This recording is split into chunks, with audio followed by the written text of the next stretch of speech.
do profeta Jonas, capítulo 1. Jonas, capítulo de número 1. Vamos meditar no que diz a palavra de Deus. Vamos precisar ouvir a voz do Senhor de um amém. Deus vai falar conosco. Jonas, capítulo 1. Vamos ler quatro versículos só. A palavra do Senhor diz da seguinte forma. Quem já encontrou, diga amém. Vocês estão bem rápidos hoje. E veio a palavra do Senhor a Jonas, filho de Amitai, dizendo: levanta-te e vai à grande cidade de Nínive e clama contra ela, porque a sua malícia subiu até mim. Jonas se levantou para fugir de diante da face do Senhor para Tarsis, e descendo a Jope, achou um navio que ia para Tarsis, pagou, pois, a sua passagem, desceu para dentro dele, para ir com ele para Tarsis, de diante da face do Senhor. Mas o Senhor mandou ao mar um grande vento, e fez-se no mar uma grande tempestade, e o navio estava para quebrar-se. Oremos, feche os olhos, vamos curvar a cabeça. Senhor, meu Deus e meu Pai, esta é a hora da Tua palavra ser ministrada. Nós estamos aqui com os nossos corações abertos, estamos sedentos para ouvir Tua voz. Venha falar conosco, Senhor. É a minha oração nesta noite, que todos que forem alcançados por esta palavra sejam abençoados por Ti, Senhor. Em nome de Jesus, amém e graças a Deus. Você pode desocupar a sua mão e aplaudir e glorificar ao Senhor. Bem forte, palmas.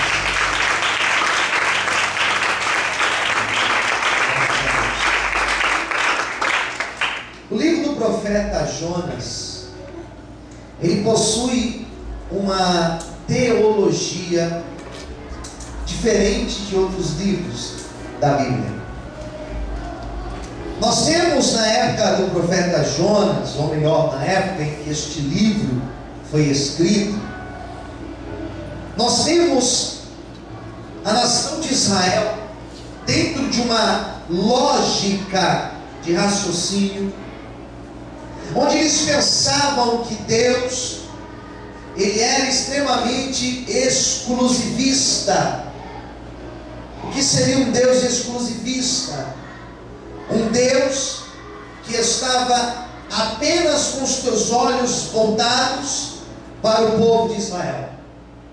Um Deus que estava apenas empenhado em alcançar a nação de Israel, pois a nação de Israel era considerada a nação santa e exclusiva de Deus. Então nós temos nesse livro uma teologia diferente. Nós temos nesse livro uma dinâmica diferente. Vai ter que pedir para eles abaixarem um pouquinho lá embaixo, por favor. E é justamente sobre isso que o livro de Jonas, a profecia de Jonas vai mostrar.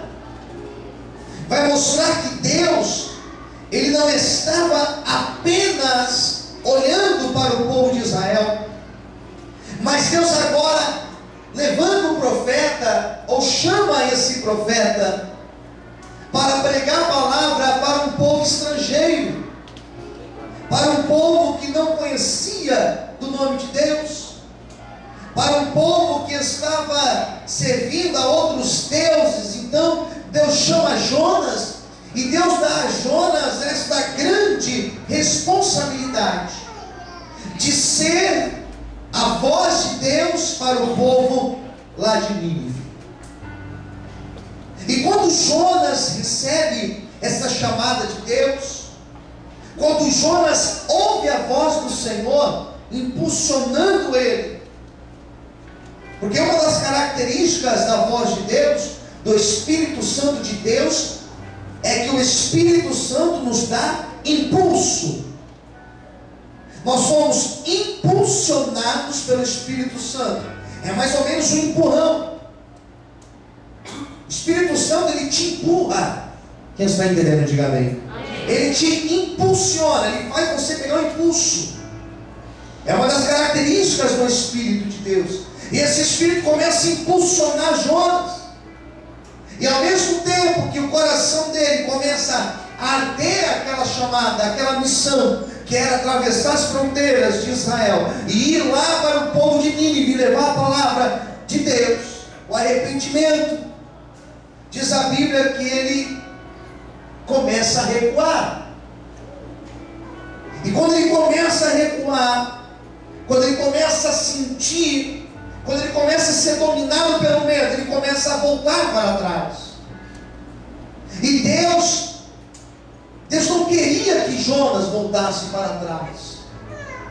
Deus entendeu Jonas. Porém, Deus não queria aquilo para Jonas. Algumas coisas acontecem na nossa vida e não é porque Deus quer. Eu já vi muitas pessoas dizendo isso. Bom, mas Deus quis assim. Mas nem sempre Deus quis assim. Às vezes Deus queria outra coisa, mas você escolheu outra coisa. Quem está entendendo, diga amém. Deus queria algo para você e você escolheu outra coisa. Não, mas Deus quis assim. Não, isso é uma frase que não convém nós ficarmos falando. Porque dá a impressão que eu vou ficar de braços cruzados e as coisas vão acontecer na minha vida, porque Deus quer que assim aconteça. Nada disso. Alguns vão até achar que a história já está escrita, outros vão achar que nós estamos escrevendo uma história com a nossa caminhada com Deus. Deus tinha um plano para Jonas, mas ele quis ir para um outro lado. Deus tinha um propósito com ele, mas ele inventou de ir para um outro canto. E aqui começaram os problemas de Jonas, porque ele não entendeu a mentalidade de Deus. Nem sempre nós vamos entender os pensamentos de Deus, ou melhor, quase nunca nós vamos entender os pensamentos de Deus. Às vezes Deus vai te dar uma direção e você não vai compreender a direção que Deus estará te dando, porque Deus pensa diferente do pensamento humano. O pensamento de Deus, ele vai na contramão da mentalidade humana. Às vezes nós achamos que aqui é melhor e Deus está dizendo, não, mas aqui não é melhor, o melhor é aqui para você. E Jonas tenta lutar contra Deus. Ele tenta lutar contra a vontade de Deus para a vida dele. E aí começaram os problemas. Quem está entendendo, diga amém. Que Deus queria algo bom para ele.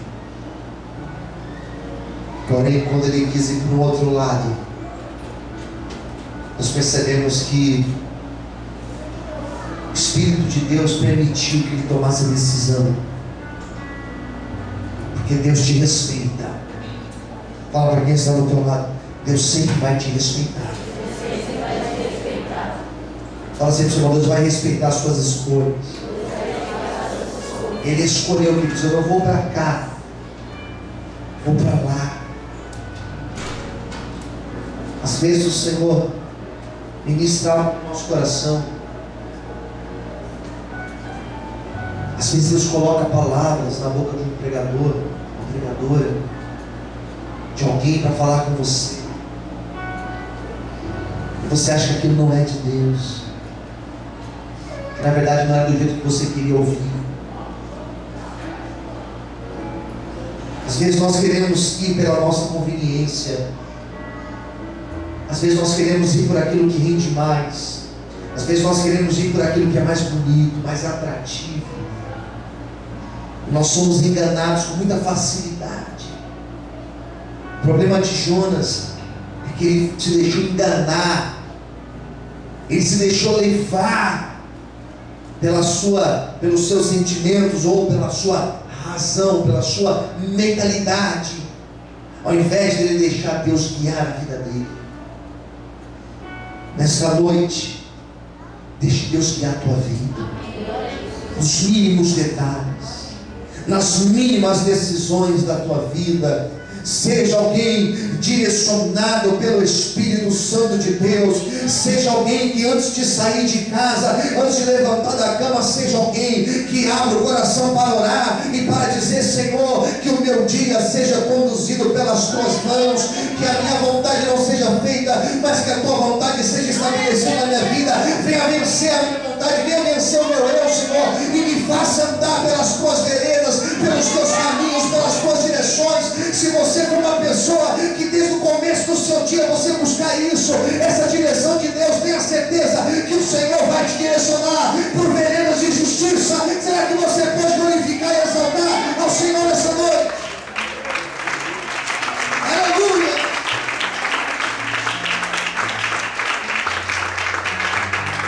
Amém, queridos? E tem uma característica muito interessante quando a pessoa sai da direção de Deus. Foi o caso de Jonas. A pessoa, quando ela sai da direção de Deus, a primeira coisa que ela vai fazer, ela vai deixar de orar. Vamos lembrar disso? Olha para o seu irmão, escolha alguém perto de você e diga assim: a primeira coisa que acontece quando alguém sai da direção de Deus, ou quer sair da direção de Deus, ela vai deixar de orar. Amém, queridos? Ela vai deixar de orar. E quando eu falo orar, estou dizendo, ela vai deixar de ler a Bíblia, ela vai deixar de vir para a igreja, ela vai deixar de buscar, ela vai deixar de dobrar os joelhos dela e buscar a direção do Senhor. É o caso de Jonas. Olha o que ele faz. O texto vai dizer que ele escolhe um destino. Ele fala: eu vou para Tarsis. Ele coloca na mente dele: eu vou para Tarsis. Diz a Bíblia que ele desce para um porto que ficava num lugar chamado Jope. Quando ele chega em Jope, interessante da história é que lá existia um navio que ia para Tarsis. Quem entendeu? Diga amém.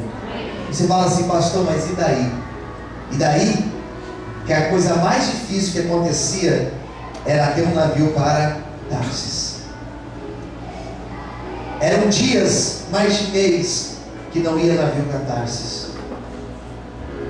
E naquele momento que ele vai para o porto, tinha um navio que ia para Tarsis.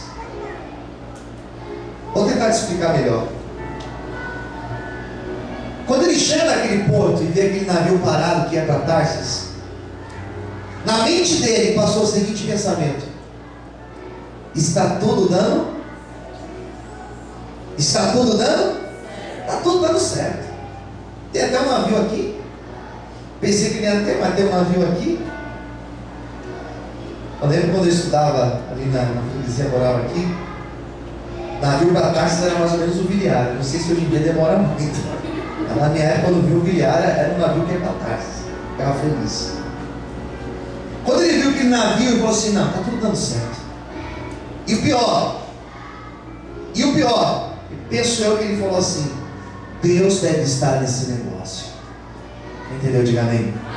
Às vezes as coisas começam a dar certo, não significa que Deus está no negócio. Eu imagino que o adversário ele acaba facilitando algumas coisas. Eu imagino. Dá certo uma vez, dá certo numa segunda vez. Eu já ouvi pessoas envolvidas no crime, que deixaram a vida do crime, que disseram isso. Fui lá, tentei uma vez, deu certo. Peguei coragem, fui a segunda vez, e aí que deu certo. Eu fui a terceira vez, deu certo. Mas chegou uma hora que a casa caiu. Porque não é que está dando certo que Deus está nesse negócio. Quem entendeu, diga amém. Eu já vi pessoas me dizendo assim: pastor, antes da gente roubar, se juntava, orava o Pai Nosso, falava: ó Deus, vai na frente, dê tudo certo, ninguém morra, que seja um estouro e tal. E aí, pastor, é que Deus vai abençoar um negócio desse? Jamais. Mas na mentalidade de Jonas, não, isso está dando certo demais, está tudo bem, está tudo resolvido. E aí que vem o engano. Porque quando ele entra naquele barco, ele estava assinando a sentença dele. Quando ele entra naquele barco, ele estava fazendo a pior besteira da vida dele. Quando ele entra naquele barco, o que acontece com ele, pastor? Deixou de orar. E o que mais aconteceu com Jonas? Quando ele entra no barco que estava indo para Tarsis, o capitão do barco liga o motor. Vamos colocar que tem motor naquela época, fosse hoje em dia. Aciona o barco, levanta as velas. Quando o barco começa a sair para navegar, Jonas começa a sentir sono. Segunda característica, a pessoa começa a sentir sono. Eu não estou me referindo ao sono físico, porque eu sei que tem pessoas aqui que acordam cedo. Eu sei que tem pessoas aqui que quando eu acordo 6 horas, você já está acordado há tempo. Não é esse sono que eu me refiro. Eu me refiro ao sono espiritual. Quem entendeu, diga amém. Ele entra no barco, vai para o porão e dorme. O mundo caindo do lado de fora e ele dormindo. Por quê? Porque o adversário coloca um sono na pessoa tão grande que ele acha que está tudo bem quando tudo não está bem. Ele acha que está tudo indo certo quando tudo não está indo certo. Deus não está nesse negócio. Deus não está aprovando, mas ele acha que está tudo certo. Está indo, está caminhando, as coisas estão indo não. Na mente de Jonas tudo estava caminhando, mas não estava tudo certo não. Ele vai para o porão do barco, percebe que ele começa a descer, ele vai descendo até chegar no porão de um barco. E lá ele dorme no sono profundo. Tem pessoas dentro da igreja que estão dormindo. Eu não vejo a hora de chegar no dia 12 de abril para eu pregar aquilo que Deus já ministrou no meu coração, porque tem muita gente desapercebida, tem muita gente que esqueceu que nós não estamos aqui atrás do vento, nós estamos aqui em uma guerra, nós estamos aqui na presença de Deus, nós não estamos aqui simplesmente para entrar e sair da igreja, nós estamos aqui para nos revestir de Deus, ser cheio do Espírito Santo do Senhor. Aleluia! Quantos podem aplaudir a Deus nessa noite?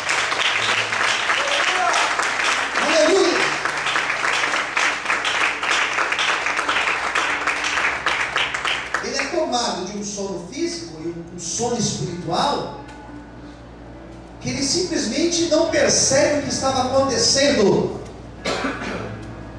O adversário segue algumas pessoas que elas não percebem o quanto elas estão sendo roubadas. Quem entendeu, diga amém. Amém. Preste muita atenção, queridos. Preste muita atenção. Porque o adversário ele quer roubar a tua vida. Ele quer roubar aquilo maravilhoso que Deus colocou nas tuas mãos. Quer roubar a tua família. Ele quer roubar os teus filhos. Ele quer roubar o teu casamento. Ele quer roubar a tua vida financeira. Ele quer roubar a tua vida profissional. Ele quer roubar todos os projetos que você tem feito. Esse sono toma Jonas de uma forma tão grande que ele deixa de orar, que ele simplesmente dorme. O mundo começa a cair no lado de fora. E eu percebo uma outra característica. Ele não ora, ele não busca Deus, ele dorme. Mas os marinheiros que estavam no lado de fora, versículo 5, vai dizer o que eles fizeram. Eu quero que você preste muita atenção no versículo 5. Então temeram os marinheiros e clamavam cada um ao seu, o que diz aí? Ao seu. Na tua Bíblia está a letra maiúscula ou minúscula a palavra Deus? Minúscula, porque não era o Deus de Jonas, eram os deuses que eles serviam. Talvez serviam o sol, talvez serviam o Deus elefante, talvez servia o Deus vaca. Cada um tinha um Deus naquela época. Eles começaram a orar aos seus deuses, lançavam ao mar as fazendas que estavam no navio para aliviarem o seu peso. Jonas, porém, desceu aos lugares do porão, se deitou e dormia um profundo sono. Olha que interessante. Os ímpios tiveram a postura de orar e Jonas dormiu. Ele perde a postura de profeta ele começa a ter uma atitude totalmente fora daquilo que Deus gostaria que ele fizesse. Ele pega a postura de um profeta de Deus. Quem entendeu? Amém. O testemunho já foi embora nessa altura. Reverência, zero. Temor a Deus, zero. Não ora. Os marinheiros desesperados, cada um jogando as fazendas, tentando resolver do seu jeito. E Jonas de braço cruzado. Jonas de braço cruzado. A imagem que eu tenho de Jonas é de alguém que aceita de uma forma muito passiva tudo o que está acontecendo. Deus não quer que você seja passivo à afronta, à miséria, à crise, à frieza que você talvez hoje esteja vivendo. Deus não quer que você seja passivo a tudo que está acontecendo lá de fora. Deus quer de mim, de você, uma postura de homem de Deus, de mulher de Deus. Que quando o barco está afundando, que quando os problemas estão vindo, que quando a tempestade está se levantando, nós não temos a postura de apatia, de se curvar, mas nós temos a postura de um homem de Deus, de ficar de pé e profetizar: vento, o mar vai se acalmar, a dificuldade vai cessar, a minha crise vai cessar, porque eu sinto um Deus que é grande e poderoso, e Ele está comigo para me ajudar. Quantos podem glorificar o Senhor por isso? Aleluia! Você pode aplaudir a Deus? É isso que Deus espera de mim e de você. Fala para quem estiver perto de você: Deus quer uma postura diferente. Amém? Não era isso que Deus queria de Jonas. Daí chegamos numa outra parte do texto, que diz a Bíblia que os marinheiros chegaram até Jonas. Daí que eu vou falar de Deus para a tua vida. Os marinheiros chegaram até Jonas, despertaram Jonas. Escuta, perguntaram para ele: o que você está fazendo aqui, rapaz? Era mais ou menos o seguinte: aqui não é outro lugar não, você não tinha que estar aqui. Por que você está dormindo? Você não está vendo aí o que está acontecendo? Diz a Bíblia que eles jogaram sorte. A sorte cai em Jonas. Eles entenderam que Jonas era o problema daquele barco. E Jonas reconhece a culpa. Ele reconhece que ele estava fora da direção. Quem entendeu, diga amém. Amém. Essa atitude de reconhecer, essa atitude de falar: bom, eu reconheço que eu sou um problema aqui. Essa atitude, ao contrário do que muitos pensam, essa atitude agradou a Deus. Olha que teologia interessante nós temos nesse livro. A atitude de reconhecer agrada a Deus. Posso ler amém? Amém. A atitude de reconhecer fraqueza, que é vergonhoso reconhecer fraqueza. Ninguém quer reconhecer fraqueza. Ninguém coloca que é fraco lá no Face. Que ninguém quer se mostrar fraco. Nós queremos nos mostrar fortes. A atitude de reconhecer: sou fraco, sou miserável, eu errei, agradou a Deus. E Jonas fala assim: bom, eu sou o problema. Você quer ver a solução? Me joga no barco e o problema é resolvido. Quem entendeu, diga amém. Eu acho que Jonas não esperava que eles iam jogar ele. Mas quando Jonas falou: eu sou o problema. Ah, é? Você é o problema? Então vai com Deus. Como? Eu não sei se ele esperava isso, mas jogaram ele. Quem entendeu, diga amém. Sabe nadar? Sei. Quero ver então. Jonas cai no meio da água. Quando ele cai na água, queridos, aparentemente acabou a história de Jonas. e poderia ter acabado. Só que daí surge um Deus. Aí surge Deus. Daí Deus entra na história. E quando Deus entra na história, o que parecia que era um ponto final se tornou uma vírgula, e Deus começa a escrever uma nova história. Eu quero nesta noite, eu dei toda essa volta nesta noite para dizer para você: feche os teus olhos, levanta as suas mãos para o céu, com uma palavra profética para a tua vida. Aquilo que aparentemente parece ser um ponto final, aquilo que aparentemente parece ser o final de todas as coisas, aquilo que aparentemente parece que chegou no limite, eu profetizo nesta noite, debaixo do sangue de Jesus que me levantou com esta palavra, para dizer para você que não é ponto, que não é vírgula. E hoje Deus começa a escrever uma nova história. Hoje Deus começa um novo tempo na tua vida. O Deus que viu Jonas, Ele está te vendo nesta noite. O Deus que olhou para Jonas e não desistiu dele, Deus pode dizer que Ele também não desistiu de você. Ele não desistiu do teu projeto, porque o Senhor é Deus, e Ele é Deus teu, é Deus da tua vida. Você acredita nesse Deus? Adore e exalte ao Senhor nessa noite. Aleluia! Você pode aplaudir a Deus?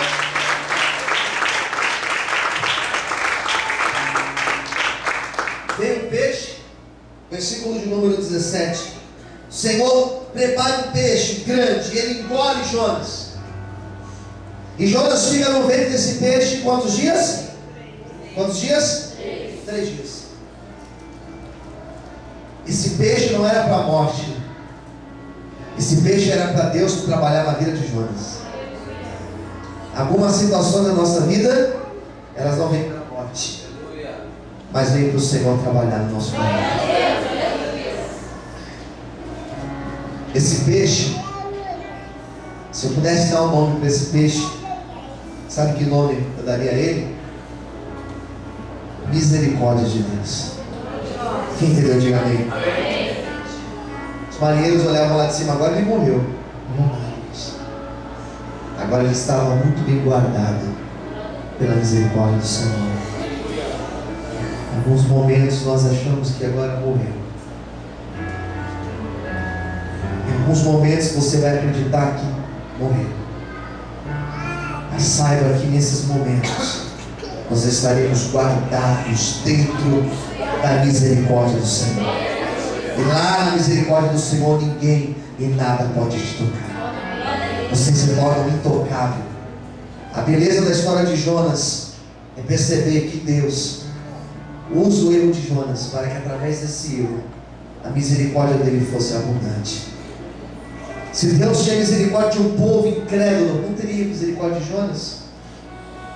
Deus entendeu Jonas, como Deus também entende você, como Deus me entende. Feche os olhos,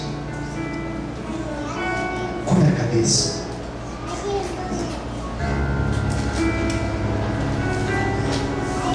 Quieta.